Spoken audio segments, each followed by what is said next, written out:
Hi viewers, ಕರುನಾಡ ಕೈರುಚಿ ಕ್ರಿಯೇಷನ್ಸ್ಗೆ ಸ್ವಾಗತ. Beginners ಸಹ ದೇವಿಗೆ ಈ ರೀತಿಯಲ್ಲಿ ಈಸಿಯಾಗಿ ಸೀರೆಯನ್ನು ಉಡಿಸ್ಬೋದು. ಹೇಗೆ ಉಡಿಸೋದು ಅಂತ ನೋಡೋಣ. ನಾನಿಲ್ಲಿ ಸೀರೆಯನ್ನು ಹರಡಿಕೊಂಡು 2 ಇಂಚು ಅಗಲ ಆಗುವಷ್ಟು ಪ್ಲೀಟ್ಸ್ಗಳನ್ನ ಮಾಡ್ತಾ ಇದ್ದೀನಿ. 7ರಿಂದ 8 ಪ್ಲೀಟ್ಸ್ಗಳನ್ನ ಮಾಡಿಕೊಂಡು ಕ್ಲಿಪ್ಗಳನ್ನ ಸೇರಿಸ್ಕೊಂಡು ನಂತರ ಅದೇ ರೀತಿಯಲ್ಲಿ ಉಳಿದಿರುವಂತಹ ಪ್ಲೀಟ್ಸ್ಗಳನ್ನು ಸಹ ಮಾಡ್ಕೊಳ್ಳಿ. ಒಂದೇ ಸಲ ಪ್ಲೀಟ್ಸ್ಗಳನ್ನ ನಾವು ಈ ರೀತಿ ಕೈಯಲ್ಲಿ ಹಿಡಿಲಿಕ್ಕೆ ಆಗದೆ ಇದ್ದಾಗ ಒಂದು 7ರಿಂದ 8 ಪ್ಲೀಟ್ಸ್ಗಳನ್ನ ಮಾಡಿಕೊಂಡು ಕ್ಲಿಪ್ಗಳನ್ನ ಸೇರಿಸ್ತಾ ಹಾಗೆ ನಂತರ ಉಳಿದಿರುವಂಥ ಸೀರೆಯನ್ನು ಸಹ ಇದೇ ರೀತಿ ನಾವು ಪ್ಲೀಟ್ಸನ್ನು ಮಾಡಬೇಕಾಗತ್ತೆ. ನಾನಿಲ್ಲಿ ಮುಕ್ಕಾಲು ಭಾಗ ಸೀರೆಯನ್ನು ಪ್ಲೀಟ್ಸನ್ನು ಮಾಡ್ಕೊಂಡಿದ್ದೀನಿ. 1 ಮಾರು ಆಗುವಷ್ಟು ಸೆರಗಿಗೆ ಬಿಟ್ಕೊಂಡಿದ್ದೀನಿ. ನಂತರ ಒಂದು ಅರ್ಧ ಮಾರು ಎಕ್ಸ್ಟ್ರಾ ಬಿಟ್ಕೊಂಡಿದ್ದೀರಿ. ಈ ರೀತಿಯಲ್ಲಿ ನಾವು ಸೀರೆಯನ್ನು ಪ್ಲೀಟ್ಸ್ ಮಾಡ್ಕೋಬೇಕಾಗತ್ತೆ. ಒಂದ್ಸಲಿ ನಾವು ಪ್ಲೀಟ್ಸನ್ನು ಮಾಡ್ಕೊಂಡ ನಂತರ ಎಲ್ಲ ಪ್ಲೀಟ್ಸ್ಗಳನ್ನು ನೀಟಾಗಿ ಜೋಡಿಸ್ಕೊಂಡು ನಾವು ಕ್ಲಿಪ್ಗಳನ್ನ ಸೇರಿಸ್ಕೋಬೇಕಾಗತ್ತೆ. ಹೊಸದಾಗಿ ಯಾರೆಲ್ಲ ನಮ್ಮ ಚಾನಲ್ ನೋಡ್ತಾ ಇದ್ದೀರಾ, ನಮ್ಮ ಚಾನಲ್ನ ಸಬ್ಸ್ಕ್ರೈಬ್ ಮಾಡ್ಕೊಂಡು ನೋಡಿ. ವಿಡಿಯೋ ಇಷ್ಟ ಆದರೆ ಒಂದು ಲೈಕ್ ಕೊಡಿ. ಹಾಗೆ ನಿಮ್ಮ ಫ್ಯಾಮಿಲಿ ಫ್ರೆಂಡ್ಸ್ಗೂ ಸಹ ವಿಡಿಯೋನ ಶೇರ್ ಮಾಡ್ಕೊಳ್ಳಿ. ನೋಡಿ, ನಾನು ಮುಕ್ಕಾಲು ಭಾಗ ಸೀರೆಯನ್ನು ಈ ರೀತಿ ಪ್ಲೀಟ್ಸ್ಗಳನ್ನ ಮಾಡಿ ಇಟ್ಕೊಂಡಿದ್ದೀನಿ. ಈಗ ಎಲ್ಲ ಪ್ಲೀಟ್ಸ್ಗಳನ್ನು ನೀಟಾಗಿ ಜೋಡಿಸ್ಬಿಟ್ಟು ಒಂದು ಕ್ಲಿಪ್ಪನ್ನು ಸೇರಿಸ್ಕೊಳ್ತಾ ಇದ್ದೀನಿ. ಕ್ಲಿಪ್ಪು ಸಾಕಾಗಲ್ಲ ಅಂದರೆ ದಪ್ಪ ಪಿನ್ನಿಂದ ನೀವು ಎಲ್ಲ ನೆರಿಗೆಗಳನ್ನ ಜೋಡಿಸ್ಬಿಟ್ಟು ಪಿನ್ನನ್ನು ಸಹ ಸೇರಿಸ್ಕೋಬಹುದು. ಇನ್ನೊಂದು ಸೈಡು ಬಾರ್ಡರಲ್ಲೂ ಸಹ ಇದೇ ರೀತಿ ಎಲ್ಲ ಕ್ಲಿಪ್ಗಳನ್ನೂ ರಿಮೂವ್ ಮಾಡಿಕೊಂಡು ನೆರಿಗೆಗಳನ್ನ ನೀಟಾಗಿ ಜೋಡಿಸ್ಬಿಟ್ಟು ನಾನಿಲ್ಲಿ ಕ್ಲಿಪ್ಪನ್ನು ಸೇರಿಸ್ಕೊಳ್ತಾ ಇದ್ದೀನಿ. ಆ ಸೈಡು ಈ ಸೈಡು ನೆರಿಗೆಗಳನ್ನ ನೀಟಾಗಿ ಜೋಡಿಸ್ಕೊಂಡು ಕ್ಲಿಪ್ಪನ್ನು ಸೇರಿಸ್ಕೊಂಡು ಮಧ್ಯಭಾಗದಲ್ಲೂ ಸಹ ನಾನಿಲ್ಲಿ ನೆರಿಗೆಗಳನ್ನ ನೀಟಾಗಿ ಜೋಡಿಸ್ಬಿಟ್ಟು ಕ್ಲಿಪ್ಪನ್ನು ಸೇರಿಸ್ಕೊಳ್ತಾ ಇದ್ದೀನಿ.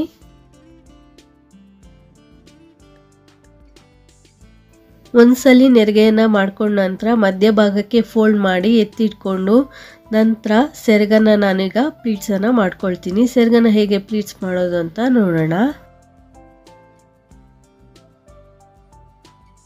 ಸೆರಗನ್ನು ಮಧ್ಯಭಾಗಕ್ಕೆ ಫೋಲ್ಡ್ ಮಾಡಿ ಹಾಕ್ಕೊಂಡು ನಂತರ ಸಣ್ಣದಾಗಿ ಪ್ಲೀಟ್ಸ್ ಮಾಡ್ಕೋಬೋದು ಅಥವಾ ಮೀಡಿಯಮ್ ಆಗಾದರೂ ಪ್ಲೀಟ್ಸ್ ಮಾಡ್ಕೋಬೋದು. ನಾವು ನಾರ್ಮಲ್ ಆಗಿ ಸೀರೆ ಉಟ್ಕೊಳ್ತೀವಲ್ಲ ಅದೇ ರೀತಿಯಲ್ಲಿ ಪ್ಲೀಟ್ಸ್ ಮಾಡ್ಕೊಳ್ಳಿ. ಮೊದಲನೇ ಪ್ಲೀಟ್ಸ್ ಮಾಡ್ತಾ ಸ್ವಲ್ಪ ದೊಡ್ಡದಾಗಿರಲಿ, ಉಳಿದಿರುವಂತಹ ಒಳಗಡೆ ಭಾಗದಲ್ಲಿ ಬರುವಂತಹ ಪ್ಲೀಟ್ಸ್ಗಳು ಸ್ವಲ್ಪ ಸಣ್ಣದಾಗಿರಲಿ. ಆ ರೀತಿ ನೀವಿಲ್ಲಿ ಪ್ಲೀಟ್ಸನ್ನು ಮಾಡ್ಕೋಬೇಕಾಗುತ್ತೆ.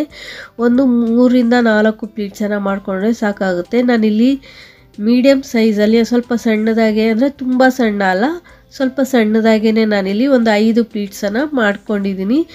ಮೇಲ್ಗಡೆ ಬಾರ್ಡರ್ ಮೇಲೆ ಬರುವಂಥ ಪ್ಲೀಟ್ಸು ಸ್ವಲ್ಪ ದೊಡ್ಡದಾಗಿದೆ, ಒಳಗಡೆ ಬರುವಂಥ ಪ್ಲೀಟ್ಸು ಸ್ವಲ್ಪ ಸಣ್ಣದಾಗಿ ಇಲ್ಲಿ ಮಾಡಿಕೊಂಡು ಸ್ವಲ್ಪ ದೂರಕ್ಕೆ ಪ್ಲೀಟ್ಸ್ಗಳನ್ನ ಜೋಡಿಸ್ಬಿಟ್ಟು ನಾನಿಲ್ಲಿ ಕ್ಲಿಪ್ಪನ್ನು ಸೇರಿಸ್ಕೊಳ್ತಾ ಇದ್ದೀನಿ.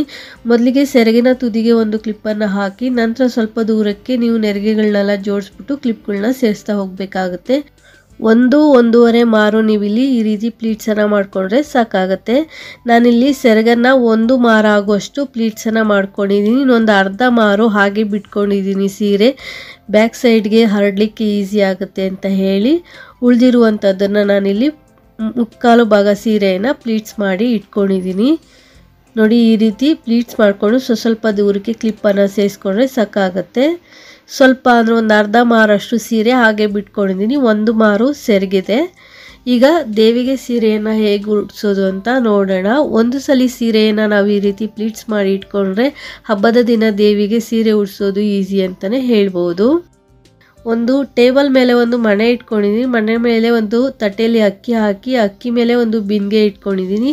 ಕೆಳಗಡೆ ಇರುವಂಥ ಬಿಂದಿಗೆಗೆ ನೀವು ಅಕ್ಕಿ ಅಥವಾ ಗೋಧಿಯನ್ನು ಹಾಕ್ಬೋದು. ಮೇಲ್ಗಡೆ ಒಂದು ಕಳಶದ ಚೊಂಬನ್ನು ಇಟ್ಕೊಂಡಿದ್ದೀನಿ. ಕಳಶದ ಚೊಂಬಿಗೆ ಒಂದು ಕಡ್ಡಿಯನ್ನು ಕಟ್ಟಿ ಇಟ್ಕೊಂಡಿದ್ದೀನಿ. ನಂತರ ಸೀರೆ ಸೆರಗನ್ನು ಕಳಶದ ಹಿಂಭಾಗ ನಾವೇನು ಮಣೆ ಇಟ್ಕೊಂಡಿದ್ದೀವಿ ಆ ಮಣೆ ಹಿಂದ್ಗಡೆ ಇಟ್ಕೊಂಡು ನಂತರ ಸೀರೆಯನ್ನು ನಾನಿಲ್ಲಿ ಕಳಶದ ಹಿಂಭಾಗದಿಂದ ಪ್ಲೀಟ್ಸ್ ಏನು ಮಾಡಿರ್ತೀವಿ ಅವೆರಡನ್ನು ಮುಂಭಾಗಕ್ಕೆ ತಗೊಂಬಂದು ಸಮವಾಗಿ ಹಿಡಿದ್ಬಿಟ್ಟು ನಾವಿಲ್ಲಿ ಕರೆಕ್ಟಾಗಿ ಸಮವಾಗಿದೆಯಾ ಅಂತ ನೋಡಿಕೊಂಡು 2 ಸೈಡಿನ ನೆರಿಗೆಗಳನ್ನ ಸಮವಾಗಿ ಜೋಡಿಸ್ಕೊಂಡು ಬಾರ್ಡರ್ ಹತ್ರ ಒಂದು ಕ್ಲಿಪ್ಪನ್ನು ನಾವಿಲ್ಲಿ ಸೇರಿಸ್ಕೋಬೇಕಾಗತ್ತೆ. ನಂತರ ಕೆಳಗಡೆ ಬಿಂದಿಗೆಯ ಕಂಠಭಾಗದಲ್ಲೂ ಸಹ ನೆರಿಗೆಗಳನ್ನ ನೀಟಾಗಿ ಜೋಡಿಸ್ಕೊಬಿಟ್ಟು ಒಂದು ದಾರದಿಂದ ನಾನಿಲ್ಲಿ ಕಟ್ಕೊಳ್ತಾ ಇದ್ದೀನಿ. ನೆರಿಗೆಗಳು ಏನಾದರೂ ಜಾರುತ್ತೆ ಅನಿಸಿದ್ರೆ ನಿಮಗೆ ನಾವು ಏನು ಪ್ಲೀಟ್ಸ್ ಮಾಡ್ಕೊಂಡಿರ್ತೀವಿ ಎರಡೂ ಕಡೆಗೂ ಸಹ ಒಂದೊಂದು ಪಿನ್ನನ್ನು ನೆರಿಗೆಗಳನ್ನ ಜೋಡಿಸ್ಬಿಟ್ಟು ಪಿನ್ನನ್ನು ಸೇರಿಸ್ಕೊಂಡು ನಂತರ ಕೆಳಗಡೆ ಇರುವಂಥ ಬಿಂದಿಗೆಗೆ ಈ ರೀತಿ ನಾವು ದಾರದಿಂದ ಕಟ್ಕೊಂಡ್ರೆ ನೆರಿಗೆಗಳು ಎಲ್ಲೂ ಜಾರಲ್ಲ.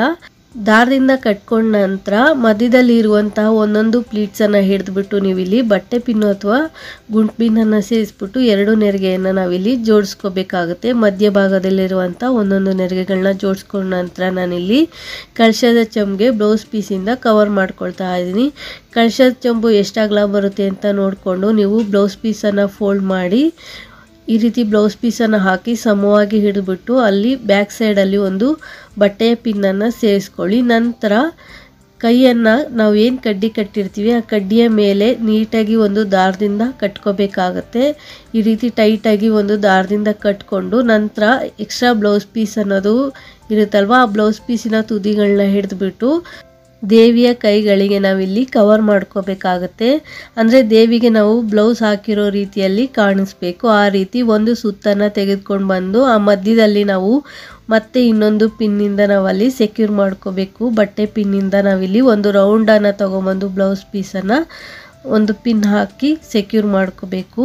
ಬ್ಲೌಸ್ ಪೀಸಿಂದ ಕವರ್ ಮಾಡ್ಕೋಬೇಕಾಗತ್ತೆ. ಕೈ ಏನಾದರೂ ಜಾರ್ತಾ ಇದೆ ಅನಿಸಿದ್ರೆ ಒಂದು ಗುಂಡು ಪಿನ್ನಿಂದ ನಾವಲ್ಲಿ ಸೆಕ್ಯೂರ್ ಮಾಡ್ಕೋಬೇಕು. ನಂತರ ಅಲ್ಲಿ ಕೈ ಜಾರಲ್ಲ. ಇನ್ನೊಂದು ಕೈಯನ್ನು ಸಹ ಇದೇ ರೀತಿ ಕಡ್ಡಿಗೆ ಕಟ್ಕೊಂಡು ನೀಟಾಗಿ ಬ್ಯಾಕ್ ಸೈಡಲ್ಲಿ ಇರುತ್ತಲ್ವ ಎಕ್ಸ್ಟ್ರಾ ಬ್ಲೌಸ್ ಪೀಸು ಅದನ್ನು ಮುಂಭಾಗಕ್ಕೆ ತೊಗೊಂಬಂದು ಸ್ಲೀವ್ಸ್ಗೆ ಅಂದರೆ ಕೈಗೆ ನೀಟಾಗಿ ಕವರ್ ಆಗೋ ರೀತಿಯಲ್ಲಿ ಒಂದು ರೋಲನ್ನು ಮಾಡಿಕೊಂಡು ಒಂದು ಪಿನ್ನನ್ನು ನಾವಲ್ಲಿ ಸೇರಿಸ್ಕೋಬೇಕಾಗತ್ತೆ. ಈ ರೀತಿ ಮಾಡಿಕೊಂಡ್ರೆ ಬ್ಲೌಸ್ ಪೀಸ್ ಅನ್ನೋದು ಕೈಗೆ ಮತ್ತು ಕಳಶದ ಚಂಬಿಗೆ ನೀಟಾಗಿ ಕವರ್ ಆಗುತ್ತೆ.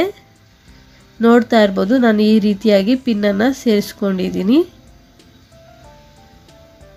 ಕೈಗಳನ್ನ ಫಿಕ್ಸ್ ಮಾಡ್ಕೊಂಡ ನಂತರ ನಾವು ಇವಾಗ ಸೆರಗನ್ನು ಹೇಗೆ ಹಾಕೋದು ಅಂತ ನೋಡೋಣ. ಹಿಂಭಾಗದಿಂದ ಸೆರಗನ್ನು ತೊಗೊಂಬಂದು ನಾವು ನಾರ್ಮಲ್ ಆಗಿ ಸೆರಗು ಹಾಕ್ತೀವಲ್ಲ ಆ ರೀತಿಯಲ್ಲಾದರೂ ನಾವು ದೇವಿಗೆ ಸೆರಗನ್ನು ಹಾಕ್ಬೋದು.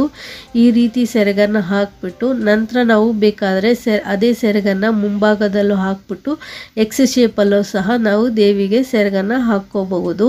ಅಥವಾ ಇದೇ ಸೆರಗನ್ನು ತೆಗೆದುಬಿಟ್ಟು ನಾವಲ್ಲಿ ವಿ ಶೇಪಲ್ಲೂ ಸಹ ಹಾಕ್ಬೋದು.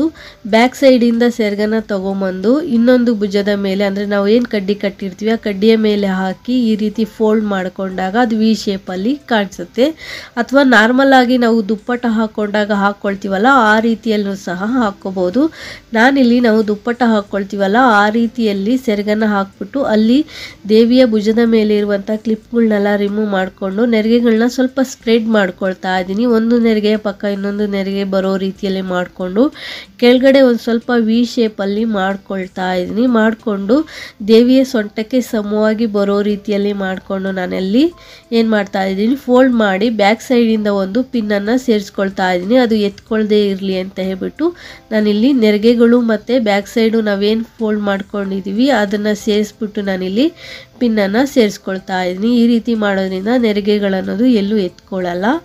ಏನಾದರೂ ಎತ್ಕೊಳ್ತಾ ಇದೆ ಅನ್ಸಿದ್ರೆ ನೀವು ಅಲ್ಲಿ ಗುಂಡು ಪಿನ್ನನ್ನು ಸೇರಿಸ್ಬಿಟ್ಟು ಸೆಕ್ಯೂರ್ ಮಾಡ್ಕೋಬೋದು. ಈ ರೀತಿ ನೀಟಾಗಿ ನಾವಲ್ಲಿ ಸೆರಗನ್ನು ಹಾಕ್ಕೊಂಡು ನಂತರ ಒಂದು ದಾರದಿಂದ ಸೆರಗನ್ನು ಮತ್ತು ಸೊಂಟದ ಶೇಪು ನೀಟಾಗಿ ಬರೋ ರೀತಿಯಲ್ಲಿ ನಾವಲ್ಲಿ ಕಟ್ಕೊಂಡ್ರೆ ಸಾಕಾಗುತ್ತೆ. ಈಗ ನೆರಿಗೆಗೆ ಹಾಕಿರುವಂಥ ಕ್ಲಿಪ್ಗಳನ್ನೆಲ್ಲ ರಿಮೂವ್ ಮಾಡಿಬಿಟ್ಟು ನೆರಿಗೆಗಳನ್ನ ನಾವಿಲ್ಲಿ ಸ್ಪ್ರೆಡ್ ಮಾಡ್ಕೋಬೇಕಾಗುತ್ತೆ. ಆಪೋಸಿಟ್ ಡೈರೆಕ್ಷನ್ಗೆ ನೆರಿಗೆಗಳನ್ನ ಒಂದರ ಪಕ್ಕ ಒಂದು ನೆರಿಗೆಗಳು ಬರೋ ರೀತಿಯಲ್ಲಿ ನೀಟಾಗಿ ನೆರಿಗೆಗಳನ್ನ ಜೋಡಿಸ್ಕೊಳ್ಳಿ. ನೀವು ಮೇಲ್ಗಡೆ ಮಣೆ ಇಟ್ಟರೆ ಈ ರೀತಿಯಾಗಿ ಕಾಣಿಸುತ್ತೆ. ಅಥವಾ ಮೇಲ್ಗಡೆ ನೀವು ಮಣೆ ಇಟ್ಟಿಲ್ಲ ಅಂದರೆ ಕೆಳಗಡೆ ನೀವು ಟೇಬಲ್ ಮೇಲೇ ನೆರಿಗೆಗಳನ್ನ ಸ್ಪ್ರೆಡ್ ಮಾಡ್ಕೋಬೇಕಾಗುತ್ತೆ. ಸ್ವಲ್ಪ ಡಿಫ್ರೆನ್ಸ್ ಗೊತ್ತಾಗುತ್ತೆ ಅನ್ನೋದು ಬಿಟ್ಟರೆ ಅಲಂಕಾರ ಅನ್ನೋದು ಸೇಮ್ ಆಗಿರುತ್ತೆ. ನಾನಿಲ್ಲಿ ನ್ಯೂಸ್ ಪೇಪರನ್ನು ರೋಲ್ ಮಾಡಿಬಿಟ್ಟು ಸೀರೆಯ ಒಳಭಾಗದಲ್ಲಿ ಸೇರಿಸ್ಬಿಟ್ಟು ಅಲ್ಲಿ ಕುಳಿತಿರೋ ರೀತಿಯಲ್ಲಿ ಒಂದು ಶೇಪನ್ನು ಕೊಟ್ಕೊಳ್ತಾ ಇದ್ದೀನಿ. ದೇವಿ ಪದ್ಮಾಸನದಲ್ಲಿ ಕುಳಿತರೆ ಹೇಗೆ ಕಾಣಿಸ್ತಾರೆ ಆ ರೀತಿ ಕಾಣಿಸ್ಬೇಕು. ಅದಕ್ಕೋಸ್ಕರ ಒಂದು 2-3 ನ್ಯೂಸ್ ಪೇಪರನ್ನು ತೆಗೆದುಕೊಂಡು ಈ ರೀತಿ ಬಾಲ್ ಥರ ಮಾಡಿಬಿಟ್ಟು ದೇವಿಗೆ ಅಲ್ಲಿ ನಾವು ಕುಳಿತಿರೋ ರೀತಿಯಲ್ಲಿ ಮಾಡ್ಕೋಬೇಕಾಗುತ್ತೆ. ಸೀರೆಯ ಒಳಭಾಗದಿಂದ ಇಟ್ಬಿಟ್ಟು ಸೀರೆಯನ್ನು ನೀಟಾಗಿ ಫೋಲ್ಡ್ ಮಾಡಿಕೊಂಡ್ರೆ ಅಲ್ಲಿ ದೇವಿ ಕುಳಿತಿರೋ ಹಾಗೆ ಕಾಣಿಸುತ್ತೆ. ದೇವಿಯ ಸೊಂಟಕ್ಕೆ ಒಂದು ಡಾಬನ್ನು ಸೇರಿಸ್ಕೊಳ್ಳಿ.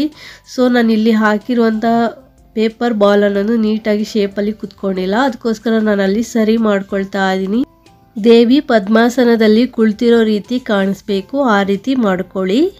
ಸೊ ಆ ರೀತಿಯಲ್ಲಿ ನೀಟಾಗಿ ಶೇಪನ್ನು ಕೊಟ್ಕೊಳ್ಳಿ. ಎರಡೂ ಸೈಡು ಸಹ ನೀಟಾಗಿ ನೀವಿಲ್ಲಿ ಏನು ಪೇಪರ್ ಬಾಲ್ ಇಟ್ಕೊಂಡಿರ್ತೀರ ಆ ಪೇಪರ್ ಬಾಲ್ ಅನ್ನೋದು ನೀಟಾಗಿ ಕಾಣಿಸ್ಬೇಕು.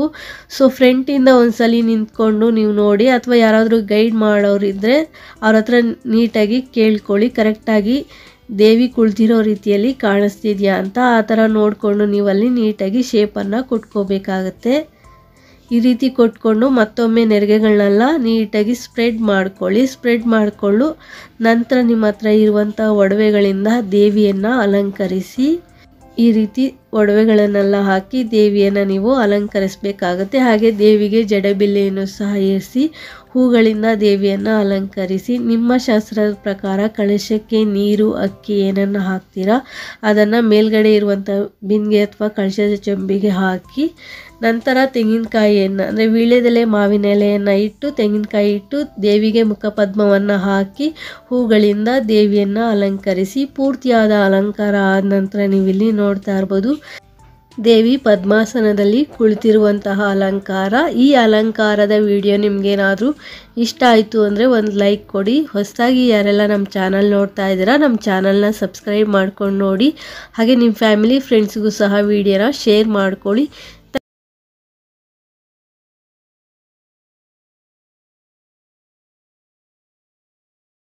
ನಾನಿವತ್ತು ವರಮಹಾಲಕ್ಷ್ಮಿ ತಾಯಿಗೆ ಸೀರೆ ಉಡ್ಸೋದನ್ನು ಶೇರ್ ಮಾಡ್ಕೊಳ್ತಾ ಇದ್ದೀನಿ.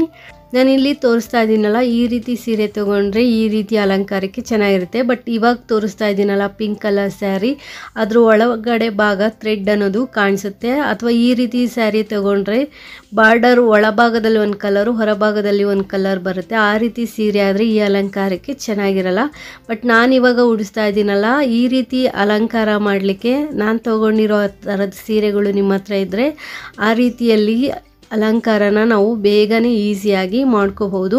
ಮೊದಲಿಗೆ ಎರಡು ಬಾರ್ಡರ್ಗಳನ್ನ ಸಮವಾಗಿ ಇಟ್ಕೊಂಡು ತುದಿಯವರೆಗೂ ಸಮ ಮಾಡ್ಕೋಬೇಕು. ಸಮ ಮಾಡಿಕೊಂಡು ಮಧ್ಯಭಾಗಕ್ಕೆ ಫೋಲ್ಡ್ ಮಾಡಿಕೊಂಡು ನಾವಿಲ್ಲಿ ಸಮ ಮಾಡ್ಕೋಬೇಕಾಗತ್ತೆ. ನಂತರ ಈ ರೀತಿ ಒಂದು ಚಾಪೆ ಮೇಲೆ ಹಾಕ್ಕೊಂಡು ಸ್ವಲ್ಪ ಬಾರ್ಡರ್ ಕಾಣುವ ರೀತಿ ನಾವಿಲ್ಲಿ ಎಳ್ಕೋಬೇಕಾಗತ್ತೆ. ಅಂದರೆ ಒಂದು ಇಂಚು ಅಗಲ ಬಾರ್ಡರ್ ಕಾಣಿಸ್ಬೇಕು. ಬಾರ್ಡರ್ಗೂ ಮತ್ತು ಸೀರೆ ಬಣ್ಣಕ್ಕೂ ಸ್ವಲ್ಪ ಗ್ಯಾಪನ್ನು ಕೊಟ್ಬಿಟ್ಟು ಈ ರೀತಿ ನಾವು ಮಾಡಿಕೊಂಡಾಗ ಎರಡು ಸ್ಟೆಪ್ನಲ್ಲಿ ತಾಯಿಗೆ ಸೀರೆ ಅಲಂಕಾರನ ಮಾಡಬಹುದು. ಮೊದಲಿಗೆ ಈ ರೀತಿ ಬಾರ್ಡರ್ ಸ್ವಲ್ಪ ಗ್ಯಾಪ್ ಬಿಟ್ಬಿಟ್ಟು ನೀವು ಈ ರೀತಿ ಮಾಡಿಕೊಂಡು ಒಂದು ತುದಿಗೆ ಕ್ಲಿಪ್ಪನ್ನು ಹಾಕಿ ಇನ್ನೊಂದು ಸ್ವಲ್ಪ ದೂರಕ್ಕೆ ಗ್ಯಾಪ್ ಕೊಟ್ಕೊಂಡು ನೀವು ಮೇಲ್ಗಡೆ ನೀವು ಕ್ಲಿಪ್ಪನ್ನು ಹಾಕ್ಕೋಬೇಕಾಗತ್ತೆ. ಯಾಕೆ ಮೇಲ್ಗಡೆ ಹಾಕಬೇಕು ಅಂದರೆ, ನೀವು ಕೆಳಗಡೆ ಏನಾದರೂ ಗುಂಪಿನ ಸೇರಿಸಿ ಮೇಲ್ಗಡೆ ಕ್ಲಿಪ್ ಹಾಕ್ಕೊಂಡಿಲ್ಲ ಅಂದರೆ ಅಲ್ಲೂ ಸಹ ನಾವು ಫೋಲ್ಡ್ ಮಾಡಬೇಕಾದ್ರೆ ನೆರಿಗೆ ಮಾಡಬೇಕಾದ್ರೆ ಜಾರೋ ಚಾನ್ಸಸ್ ಇರುತ್ತೆ. ಮೇಲ್ಗಡೆ ಕ್ಲಿಪ್ಗಳನ್ನ ಸೇರಿಸ್ಬಿಟ್ಟು ಕೆಳಗಡೆ ಈ ರೀತಿ ಸ್ವಲ್ಪ ದೂರಕ್ಕೆ ಗುಂಪಿನಿಂದ ಸೆಕ್ಯೂರ್ ಮಾಡ್ಕೊಳ್ಳಿ. ಆಗ ಸೀರೆ ಅನ್ನೋದು ಎಲ್ಲೂ ಜಾರಲ್ಲ. ಹಾಗೆ 1-2 ಇಂಚು ಅಗಲ ಆಗುವಷ್ಟು ನೀವಿಲ್ಲಿ ನೆರಿಗೆಗಳನ್ನ ಮಾಡ್ತಾ ಬರಬೇಕಾಗತ್ತೆ. ಒಂದು 5-6 ನೆರಿಗೆಗಳು ಮಾಡ್ತಾ ನೀವು ಕ್ಲಿಪ್ಪನ್ನು ಸೇರಿಸ್ಕೋಬಹುದು. ಅಥವಾ ಮುಕ್ಕಾಲು ಭಾಗ ಸೀರೆಯನ್ನು ಇದೇ ರೀತಿ ನೀವು ನೆರಿಗೆಗಳನ್ನ ಮಾಡಿಕೊಂಡು ನಂತರ ಕ್ಲಿಪ್ಗಳನ್ನ ಸೇರಿಸ್ಬೋದು. ಕೆಲವು ಸೀರೆ ಈಸಿಯಾಗಿ ಈ ರೀತಿ ನೆರಿಗೆಗಳು ಬರುತ್ತೆ, ಇನ್ನು ಕೆಲವು ಸೀರೆಗಳು ಜಾರುತ್ತೆ. ಸೊ ನೀವು ಯಾವ ರೀತಿ ಸೀರೆಯನ್ನು ತೆಗೆದುಕೊಂಡಿದ್ದೀರಾ ಅನ್ನೋದ್ರ ಮೇಲೆ ನೆರಿಗೆಗಳನ್ನ ಮಾಡಿಕೊಂಡು ಕ್ಲಿಪ್ಗಳನ್ನ ಸೇರಿಸ್ಕೋಬೇಕಾಗತ್ತೆ. ನಾನು ಮೊದಲಿಗೆ ನೆರಿಗೆಗಳನ್ನ ಮಾಡ್ಕೊಂಡಿದ್ದೀನಿ. ಮುಕ್ಕಾಲು ಭಾಗ ಸೀರೆಯನ್ನು ನಾನಿಲ್ಲಿ ನೆರಿಗೆಯನ್ನು ಮಾಡಿಕೊಂಡು ನಂತರ ನೆರಿಗೆಗಳನ್ನ ಜೋಡಿಸ್ಬಿಟ್ಟು ಕ್ಲಿಪ್ಗಳನ್ನ ಸೇರಿಸ್ಕೊಳ್ತಾ ಇದ್ದೀನಿ. ನಾನಿಲ್ಲಿ ಒಂದು 5-6 ನೆರಿಗೆಗಳನ್ನ ಜೋಡಿಸ್ಕೊಂಡು ಅಲ್ಲಿ ಕ್ಲಿಪ್ಗಳನ್ನ ಸೇರಿಸ್ಕೊಳ್ತಾ ಇದ್ದೀನಿ. ಮೊದಲಿಗೆ ನಾನು ನಿಮಗೆ ತೋರಿಸ್ಲಿಕ್ಕೆ ಮೇಲ್ಗಡೆ ಇಲ್ಲಿ ಕ್ಲಿಪ್ ಹಾಕಿ ತೋರಿಸ್ತಾ ಇದ್ದೀನಿ. ಅದೇ ಕ್ಲಿಪ್ಗಳನ್ನ ರಿಮೂವ್ ಮಾಡಿ ಬ್ಯಾಕ್ ಸೈಡಿಂದ ಕ್ಲಿಪ್ಗಳನ್ನ ಹಾಕ್ಕೊಂಡಿದ್ದೀನಿ. ಸೊ ನಿಮ್ಗೆ ಯಾವ ರೀತಿ ಈಸಿ ಅನಿಸುತ್ತೆ ಆ ರೀತಿಯಾಗಿ ಕ್ಲಿಪ್ಗಳನ್ನ ಸೇರಿಸ್ಕೊಳ್ಳಿ. ನೋಡಿ, ಈ ರೀತಿ ಮೇಲ್ಗಡೆ ಬಾರ್ಡರು, ಕೆಳಗಡೆ ಬಾರ್ಡರು, ಹಾಗೆ ಮೇಲ್ಗಡೆ ತುದಿ ಬರುತ್ತಲ್ಲ ಆ ತುದಿ 3 ಕಡೆಗಳಲ್ಲಿ ಸಹ ನಾವು ಕ್ಲಿಪ್ಗಳನ್ನ ಸೇರಿಸ್ಕೋಬೇಕಾಗತ್ತೆ. ಈ ರೀತಿ ನೀಟಾಗಿ ಎಲ್ಲ ನೆರಿಗೆಗಳನ್ನ ಜೋಡಿಸ್ಬಿಟ್ಟು ನಾವು ಕ್ಲಿಪ್ಪನ್ನು ಸೇರಿಸ್ಕೊಂಡಾಗ ಎಲ್ಲೂ ನೆರಿಗೆಗಳು ಜಾರಲ್ಲ. ಹಾಗೆ ಹೊಸದಾಗಿ ಯಾರೆಲ್ಲ ನಮ್ಮ ಚಾನಲ್ ನೋಡ್ತಾ ಇದ್ದೀರಾ ನಮ್ಮ ಚಾನಲ್ನ ಸಬ್ಸ್ಕ್ರೈಬ್ ಮಾಡ್ಕೊಂಡು ನೋಡಿ. ವಿಡಿಯೋ ಏನಾದರೂ ಇಷ್ಟ ಆಯಿತು ಅಂದರೆ ಒಂದು ಲೈಕ್ ಕೊಡಿ. ಹಾಗೆ ನಿಮ್ಮ ಫ್ಯಾಮಿಲಿ ಫ್ರೆಂಡ್ಸ್ಗೂ ಸಹ ವಿಡಿಯೋನ ಶೇರ್ ಮಾಡ್ಕೊಳ್ಳಿ. ನೋಡಿ, ಈ ರೀತಿ ನೆರಿಗೆಗಳು ಮಾಡಿಕೊಂಡು ಅಲ್ಲಲ್ಲಿ ನಾನು ಕ್ಲಿಪ್ಗಳನ್ನ ಸೇರಿಸ್ಕೊಳ್ತಾ ಇದ್ದೀನಿ.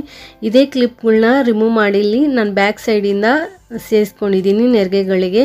ಸೊ ನಾನು ಇನ್ನೊಂದು ಸ್ವಲ್ಪ ದೂರ ಹಾಗೆ ನೆರಿಗೆ ಇನ್ನೊಂದು ಸ್ವಲ್ಪ ಮಾಡ್ಕೊಳ್ಳೋಣ ಅಂತ ಹೇಳ್ಬಿಟ್ಟು ಈ ರೀತಿ ಬ್ಯಾಕ್ ಸೈಡ್ಗೆ ಹಾಕ್ಕೊಂಡಿದ್ದೀನಿ. ಫ್ರಂಟಲ್ಲಿ ಹಾಕ್ಕೊಂಡ್ರೆ ನನಗೆ ನೆರಿಗೆ ಮಾಡಲಿಕ್ಕೆ ಕಷ್ಟ ಅನಿಸುತ್ತೆ ಅಂತ ಹೇಳ್ಬಿಟ್ಟು ನಿಮ್ಗೆ ಯಾವ ರೀತಿ ಮೆಥಡ್ ಈಸಿ ಆಗುತ್ತೆ ಆ ರೀತಿ ಮೆಥಡಲ್ಲಿ ನೀವು ಇಲ್ಲಿ ಪ್ಲೀಟ್ಸನ್ನು ಮಾಡ್ಕೋಬೋದು. ನೋಡಿ ಸ್ವಲ್ಪ ದೂರಕ್ಕೆ ನೀವು ಅಂದರೆ ಒಂದು 5ರಿಂದ 6 ಪ್ಲೀಟ್ಸ್ಗಳನ್ನ ನೀಟಾಗಿ ಜೋಡಿಸ್ಕೊಂಡು ಅದಕ್ಕೆ ಕ್ಲಿಪ್ಗಳನ್ನ ಸೇರಿಸ್ಕೋಬೇಕಾಗತ್ತೆ. ನಾನು ಈ ರೀತಿಯಲ್ಲಿ ಕ್ಲಿಪ್ಗಳನ್ನ ಜೋಡಿಸ್ಕೊಂಡಿದ್ದೀನಿ. ಕೆಲವು ಸೀರೆಗಳಲ್ಲಿ ನೆರಿಗೆ ಅನ್ನೋದು ಸ್ಟಿಫಾಗಿ ಕುತ್ಕೊಳ್ಳುತ್ತೆ, ಬಟ್ ಈ ಸೀರೆ ಸ್ವಲ್ಪ ಜಾರ್ತಾ ಇತ್ತು ನೈಸಾಗಿರೋದ್ರಿಂದ ಅದಕ್ಕೋಸ್ಕರ ನಾನು ಒಂದು 5-6 ನೆರಿಗೆಗಳನ್ನ ಜೋಡಿಸ್ಬಿಟ್ಟು ಕ್ಲಿಪ್ಗಳನ್ನ ಈ ರೀತಿಯಾಗಿ ಹಾಕ್ಕೊಂಡಿದ್ದೀನಿ. ನಂತರ ಎಲ್ಲ ನೆರಿಗೆಗಳನ್ನ ಜೋಡಿಸ್ಬಿಟ್ಟು ಮೇಲ್ಗಡೆ ತುದಿಗೆ ಒಂದೇ ಕ್ಲಿಪ್ಪನ್ನು ಸೇರಿಸ್ಕೊಳ್ತಾ ಇದ್ದೀನಿ. ಈ ಅಲಂಕಾರ ಏನಾದರೂ ನಿಮಗೆ ಇಷ್ಟ ಆಯಿತು ಅಂದರೆ ಪ್ಲೀಸ್ ಒಂದು ಲೈಕ್ ಕೊಡೋದಂತೂ ಮರಿಬೇಡಿ. ಹಾಗೆ ನಿಮ್ಮ ಫ್ಯಾಮಿಲಿ ಫ್ರೆಂಡ್ಸ್ಗೂ ಸಹ ವಿಡಿಯೋನ ಶೇರ್ ಮಾಡ್ಕೊಳ್ಳಿ. ನಾನೀಗ ಸೆರಗನ್ನು ನೆರಿಗೆ ಮಾಡ್ಕೊಳ್ಳಿಕ್ಕೆ 2 ಬಾರ್ಡರ್ಗಳನ್ನ ಸಮವಾಗಿ ಜೋಡಿಸ್ಕೊಂಡು ನಂತರ ನಾನಿಲ್ಲಿ ನೆರಿಗೆಯನ್ನು ಮಾಡ್ಕೊಳ್ತಾ ಇದ್ದೀನಿ. ನಾನಿಲ್ಲಿ ಒಂದು 3 ಪ್ಲೀಟ್ಸನ್ನು ಮಾಡ್ಕೊಳ್ತಾ ಇದ್ದೀನಿ. ನೀವು ಸೀರೆ ಎಷ್ಟು ಅಗಲ ಇದೆ ಅಂತ ನೋಡಿಕೊಂಡು 3ರಿಂದ 4 ಪ್ಲೀಟ್ಸನ್ನು ಮಾಡ್ಕೊಳ್ಳಿ. ಪ್ಲೀಟ್ಸನ್ನು ಸಮವಾಗಿ ಜೋಡಿಸ್ಕೊಂಡು ಸೆರಗಿನ ತುದಿಗೆ ನಾನೊಂದು ಪಿನ್ನನ್ನು ಸೇರಿಸ್ಕೊಳ್ತಾ ಇದ್ದೀನಿ. ಗುಂಡು ಪಿನ್ನು ಅಥವಾ ಬಟ್ಟೆ ಪಿನ್ನನ್ನು ನೀವಿಲ್ಲಿ ಸೇರಿಸ್ಕೋಬಹುದು. ನಂತರ ಇನ್ನೊಂದು ಸ್ವಲ್ಪ ದೂರಕ್ಕೆ ಅದೇ ನೆರಿಗೆಗಳನ್ನ ನೀಟಾಗಿ ಜೋಡಿಸ್ಕೊಬಿಟ್ಟು ಇನ್ನೊಂದು ಪಿನ್ನನ್ನು ಸೇರಿಸ್ಕೊಳ್ತಾ ಇದ್ದೀನಿ. ಇಲ್ಲಿ ನಾನು 3/4 ಮಾರಾಗುವಷ್ಟು ಸೀರೆಯನ್ನು ನೆರಿಗೆ ಮಾಡಿ ಇಟ್ಕೊಂಡಿದ್ದೀನಿ. ಇಷ್ಟು ಭಾಗ ನಾವು ನೆರಿಗೆ ಮಾಡಿಕೊಂಡ್ರೆ ಸಾಕಾಗುತ್ತೆ. ಉಳಿದಿರುವಂಥ ಭಾಗನ ನಾನಿಲ್ಲಿ ಈ ರೀತಿ ಸಣ್ಣದಾಗಿ ಪ್ಲೀಟ್ಸ್ಗಳನ್ನ ಮಾಡ್ಕೊಂಡಿದ್ದೀನಿ. ಈಗ ದೇವಿಗೆ ಹೇಗೆ ಸೀರೆ ಉಡಿಸೋದು ಅಂತ ನೋಡೋಣ. ನಾನಿಲ್ಲಿ ಕೆಳಗಡೆ ಒಂದು ಮಣೆಯನ್ನು ಇಟ್ಕೊಂಡು ದೊಡ್ಡದೊಂದು ಬಿಂದಿಗೆಯನ್ನು ಇಟ್ಕೊಂಡಿದ್ದೀನಿ. ಅದಕ್ಕೊಂದು ಕಡ್ಡಿಯನ್ನು ಕಟ್ಟಿ ಇಟ್ಕೊಂಡಿದ್ದೀನಿ. ಈಗ ಸೆರಗನ್ನು ಫ್ರಂಟಿಂದ ಬ್ಯಾಕ್ ಸೈಡ್ಗೆ ತಗೊಂಡೋಗಿ ಹಾಕಿ ನಂತರ ಲೆಂತನ್ನು ನೋಡಿಕೊಂಡು ನಾವಿಲ್ಲಿ ಕಟ್ಕೋಬೇಕಾಗತ್ತೆ. ಎಲ್ಲ ನೆರಿಗೆಗಳಿಗೆ ಸೇರಿಸಿರುವಂಥ ಕ್ಲಿಪ್ಪನ್ನು ರಿಮೂವ್ ಮಾಡಿ ನೆರಿಗೆಗಳನ್ನ ಸ್ವಲ್ಪ ಸ್ಪ್ರೆಡ್ ಮಾಡ್ಕೊಂಡಿದ್ದೀನಿ. ಸ್ಪ್ರೆಡ್ ಮಾಡ್ಕೊಂಡು ಈ ರೀತಿ ಮೇಲ್ಗಡೆಯಿಂದ ಆದರೂ ಕಟ್ಬೋದು ಅಥವಾ ದಾರನ ಒಳಭಾಗದಿಂದ ಸೇರಿಸಿ ಆದರೂ ನೀವಿಲ್ಲಿ ಕಟ್ಬೋದು. ನಾನಿಲ್ಲಿ ಒಳಭಾಗದಿಂದ ಸೇರಿಸ್ಬಿಟ್ಟು ಕಟ್ಕೊಳ್ತಾ ಇದ್ದೀನಿ. ನೋಡಿ ಈ ರೀತಿ ಬಿಂದಿಗೆಯ ಕಂಠ ಭಾಗಕ್ಕೆ ಸುತ್ತ ನೆರಿಗೆಗಳು ಬರೋ ರೀತಿ ಮಾಡಿಕೊಂಡು ನೀವು ಈ ರೀತಿ ಕಟ್ಕೊಳ್ಳಿ. ಸ್ವಲ್ಪ ಲೂಸಾಗಿ ಕಟ್ಕೊಳ್ಳಿ, ತುಂಬ ಟೈಟಾಗಿಯೂ ಅಲ್ವಾ ತುಂಬ ಲೂಸಾಗಿನೂ ಅಲ್ಲ. ಅಂದರೆ ತುಂಬ ಲೂಸಾಗಿ ಕಟ್ಬಿಟ್ರೆ ನೆರಿಗೆಗಳು ಜಾರ್ಕೊಂಬಂದ್ಬಿಡುತ್ತೆ. ಹಾಗೆ ತುಂಬ ಟೈಟಾಗಿ ಕಟ್ಟಿದ್ರೆ ನಾವು ಈ ರೀತಿ ನೆರಿಗೆಗಳನ್ನ ಸ್ಪ್ರೆಡ್ ಮಾಡಲಿಕ್ಕೆ ಆಗಲ್ಲ. ಅದಕ್ಕೋಸ್ಕರ ಸ್ವಲ್ಪ ಲೂಸಾಗಿ ಕಟ್ಕೊಳ್ಳಿ. ಅಲ್ಲಿ ಗ್ರಿಪ್ಪಾಗಿ ಟೈಟಾಗಿ ಕೂರೋ ರೀತಿ ನೀವು ಕಟ್ಕೋಬೇಕಾಗತ್ತೆ. ನೆರಿಗೆಗಳನ್ನ ಜಾರಿಸ್ಲಿಕ್ಕೆ ಅಂದರೆ ಜರುಗಿಸ್ಲಿಕ್ಕೆ ಎಷ್ಟು ಬೇಕೋ ಅಷ್ಟು ಲೂಸಾಗಿ ಕಟ್ಕೊಂಡ್ರೆ ಸಾಕಾಗುತ್ತೆ. ಒಳಭಾಗದಲ್ಲಿ ಹಾಕಿರುವಂಥ ಎಲ್ಲ ಕ್ಲಿಪ್ಗಳನ್ನ ನಾನು ರಿಮೂವ್ ಮಾಡಿಕೊಂಡು ನಂತರ ಒಂದ್ರ ಪಕ್ಕ ಒಂದು ನೆರಿಗೆ ಬರುವಂತೆ ಈ ರೀತಿಯಾಗಿ ನೆರಿಗೆಗಳನ್ನ ಸ್ಪ್ರೆಡ್ ಮಾಡ್ಕೊಳ್ತಾ ಇದ್ದೀನಿ. ಸುತ್ತ ಬಿಂದಿಗೆ ಸುತ್ತ ಅಂದರೆ 3/4 ಭಾಗ ಬಿಂದಿಗೆಗೆ ಈ ರೀತಿ ನೆರಿಗೆಗಳು ಕವರ್ ಆಗಬೇಕು. ಆ ರೀತಿ ನೆರಿಗೆಗಳನ್ನ ನಾವು ಸ್ಪ್ರೆಡ್ ಮಾಡಿಕೊಂಡು ನಂತರ ನಾನಿಲ್ಲಿ ಸೆರಗನ್ನು ಹಾಕ್ಕೊಳ್ತಾ ಇದ್ದೀನಿ. ಹಿಂಭಾಗದಿಂದ ತಗೊಬಂದು ಕಡ್ಡಿಯ ಮೇಲ್ಗಡೆಯಿಂದ ತಗೊಬಂದು ನಂತರ ಇನ್ನೊಂದು ಕಡ್ಡಿಯ ಮೇಲೆ ಸೆರಗಿನ ತುದಿಯನ್ನು ಹಾಕಿ ಅಲ್ಲಿ ವಿ ಶೇಪು ಬರುವಂತೆ ಮಾಡಿಕೊಂಡು ಬಿಂದಿಗೆಯ ಕುತ್ತಿಗೆಯ ಭಾಗಕ್ಕೆ ಅಂದರೆ ಕಂಠ ಭಾಗಕ್ಕೆ ನಾವು ಒಂದು ಪಿನ್ನನ್ನು ಸೇರಿಸಬೇಕಾಗತ್ತೆ. ಒಳಭಾಗದಿಂದ ಪಿನ್ನನ್ನು ಸೇರಿಸ್ಕೊಳ್ಳಿ. ನೋಡಿ ಈ ರೀತಿ ಸೇರಿಸ್ಕೊಂಡು ನಂತರ ಇನ್ನೂ ಸ್ವಲ್ಪ ನೆರಿಗೆಗಳೇನಾದರೂ ಆ ಕಡೆ ಈ ಕಡೆ ಆಗಿದೆಯಾ ಅಂತ ನೋಡಿಕೊಂಡು ಒಂದು ದಾರದಿಂದ ಸೊಂಟಕ್ಕೆ ಒಂದು ಶೇಪ್ ಬರೋ ರೀತಿಯಲ್ಲಿ ನೀವು ಕಟ್ಕೋಬೇಕಾಗತ್ತೆ. ನೋಡಿ ಈ ರೀತಿ ಕಟ್ಕೊಂಡು ನಂತರ ಎಕ್ಸ್ಟ್ರಾ ಏನಾದರೂ ಇದೆಯಾ ಅಂತ ನೋಡಿಕೊಂಡು ಅದನ್ನ ಒಳಭಾಗಕ್ಕೆ ಸೇರಿಸಿ ಪಿನ್ನನ್ನು ಸೇರಿಸ್ಕೊಳ್ಳಿ. ಹಾಗೆ ನೆರಿಗೆಗಳನ್ನ ಇನ್ನೊಮ್ಮೆ ಸರಿ ಮಾಡ್ಕೊಳ್ಳಿ ಕರೆಕ್ಟಾಗಿದೆಯಾ ಅಂತ ನೋಡಿಕೊಂಡು ನಂತರ ದೇವಿಯ ಸೊಂಟಕ್ಕೆ ಒಂದು ಡಾಬನ್ನು ಸೇರಿಸ್ಕೊಳ್ಳಿ. ಫ್ರಂಟಿಂದ ಒಮ್ಮೆ ನಿಂತ್ಕೊಂಡು ನೋಡಿ ಹೇಗೆ ಕಾಣಿಸ್ತಾ ಇದೆ ಅಂತ. ಎಕ್ಸ್ಟ್ರಾ ಏನಾದರೂ ಸೀರೆ ಭಾಗ ಏನಾದರೂ ಕಾಣಿಸ್ತಾ ಇದೆ ಅಂದರೆ ಅದು ಒಳಭಾಗಕ್ಕೆ ಸೇರಿಸಿ ನೀವು ಪಿನ್ನನ್ನು ಸೇರಿಸ್ಕೊಳ್ಳಿ. ಈ ರೀತಿ 2 ಸ್ಟೆಪ್ನಲ್ಲಿ ದೇವಿಗೆ ಸೀರೆ ಉಡಿಸುವಂಥ ಅಲಂಕಾರನ ನಮ್ಮ ಚಾನಲಲ್ಲಿ ಮಾಡಿ ಅಪ್ಲೋಡ್ ಮಾಡಿದ್ದೀನಿ. ಆ ಅಲಂಕಾರದ ವಿಡಿಯೋ ಇನ್ನೂ ನೋಡಿಲ್ಲ ಅಂದರೆ ನೋಡಿ. ದೇವಿಗೆ ನಿಮ್ಮ ಹತ್ರ ಇರುವಂಥ ಒಡವೆಗಳನ್ನ ಹಾಕಿ ಹೂಗಳಿಂದ ಅಲಂಕರಿಸಿ ಕಳಶಕ್ಕೆ ನೀರು ಅಥವಾ ಅಕ್ಕಿಯನ್ನು ಹಾಕಿ ನಿಮ್ಮ ಶಾಸ್ತ್ರದ ಪ್ರಕಾರ ಮಾವಿನೆಲೆ ಅಥವಾ ವೀಳ್ಯದೆಲೆಯನ್ನು ಇಟ್ಟು ತೆಂಗಿನಕಾಯಿಯನ್ನು ಇಟ್ಟು ನಂತರ ದೇವಿಯ ಮುಖಪದ್ಮವನ್ನು ಇಟ್ಟು ಹೂಗಳಿಂದ ದೇವಿಯನ್ನು ಅಲಂಕರಿಸಿ ಪೂರ್ತಿಯಾದ ಅಲಂಕಾರ ಆದ ನಂತರ ನೋಡಿ ತುಂಬ ಚೆನ್ನಾಗಿ ಕಾಣಿಸುತ್ತೆ ಈ ಅಲಂಕಾರ. ಈ ವಿಡಿಯೋ ಏನಾದರೂ ಇಷ್ಟ ಆಯಿತು ಅಂದರೆ ಪ್ಲೀಸ್ ಒಂದು ಲೈಕ್ ಕೊಡೋದಂತೂ ಮರಿಬೇಡಿ. ಹಾಗೆ ಹೊಸದಾಗಿ ಚಾನಲ್ ನೋಡೋರು ಸಬ್ಸ್ಕ್ರೈಬ್ ಮಾಡ್ಕೊಂಡು ನೋಡಿ. Thanks for watching this video. Take care, have A nice day.